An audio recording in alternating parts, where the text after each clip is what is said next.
Demikianlah Injil Tuhan. Terpujilah Kristus.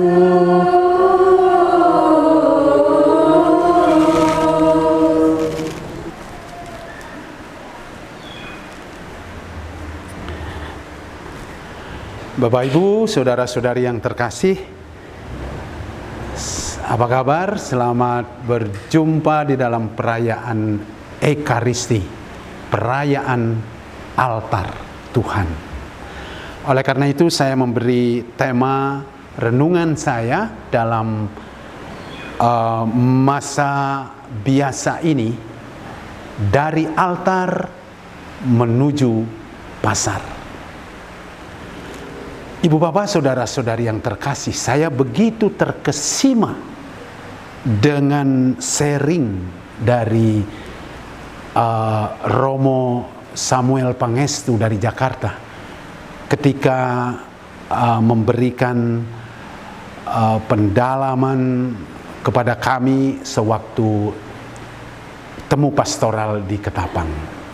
Dalam sharing beliau katakan, ternyata gereja ini tidak baik-baik saja. Saya sangat terkejut, tetapi sekaligus terkesima. Kenapa? Bukankah selama ini kita memiliki kebersamaan, selalu berbagi dalam kebersamaan? Misalnya seperti APP dan lain sebagainya. Benar kata Romo Sam. Tetapi apa yang sudah kita lakukan untuk memberikan pendidikan yang khusus, katakanlah itu dalam bahasa kita di sini itu human capital, sumber daya manusia untuk saudara-saudara kita, kelompok lemah, miskin, terisolir, dan barangkali juga yang cacat atau difabel.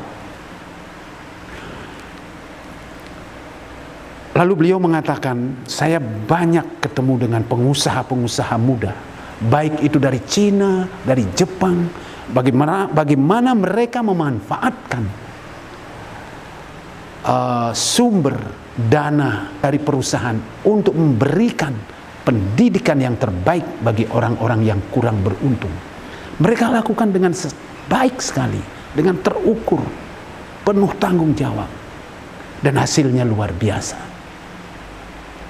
Nah, kita memiliki juga kelebihan. Kita memiliki altar di mana kita mempunyai kesempatan untuk bersyukur, untuk berdoa, untuk memuji Tuhan atas segala rahmat, atas segala karunia yang Tuhan berikan kepada kita.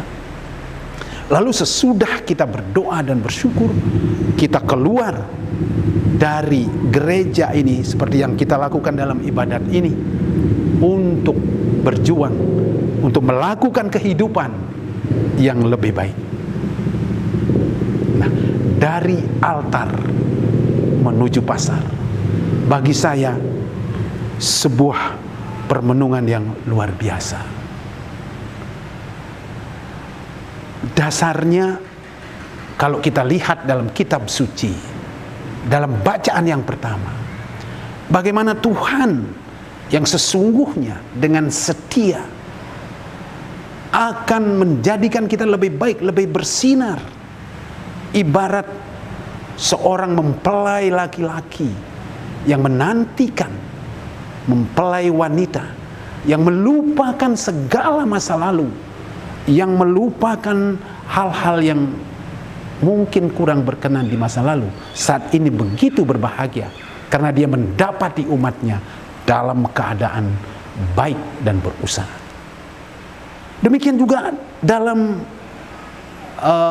Paulus kepada jemaat di Korintus, dia mengatakan kita memang memiliki banyak karunia, tetapi satu dari Roh Kudus.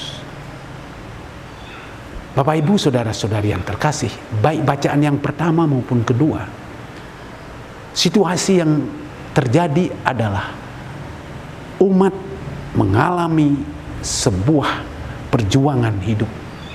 Ketika dalam bacaan yang pertama, orang Israel baru saja datang dari pembuangan.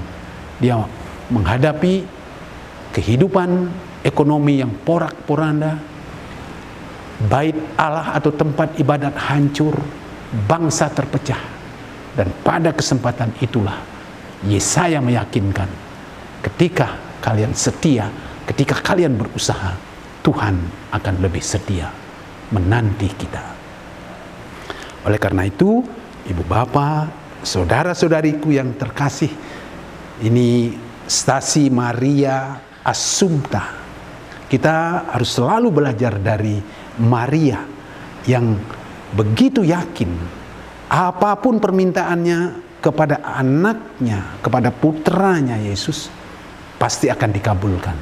Oleh karena itu, Maria mengingatkan pelayan-pelayan di pesta Kana, kalau nanti Yesus menyuruh kalian apa saja, lakukan.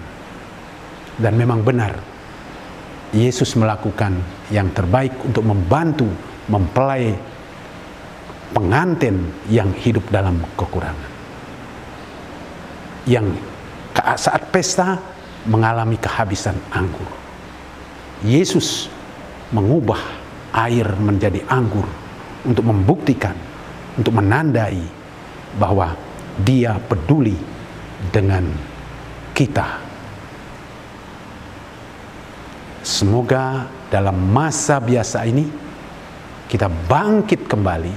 Sesudah ibadat ini, sesudah perayaan Ekaristi ini, sesudah kita bersama-sama di tengah altar ini, kita keluar, kita bangkit, kita berusaha, kita bekerja agar semakin tangguh di dalam iman. Tuhan memberkati. Amin.